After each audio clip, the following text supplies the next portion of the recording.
let me pray for you tungod aniya na kita sa bulan sa Nobyembre. Kung hain ang uban nga celebrate og Halloween, pero wala nila nasabtan, wala nila namalayan na it is a demonic celebration.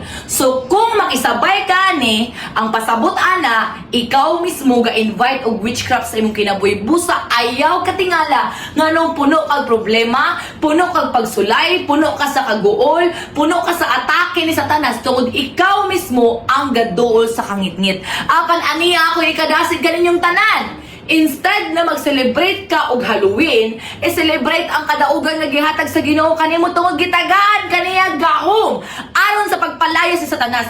Gitagaan kaniyang espiritu sa kaisog aron dili mahadlok nila. Busa tuguti ko sa pagampo nimo in the name of Jesus Christ.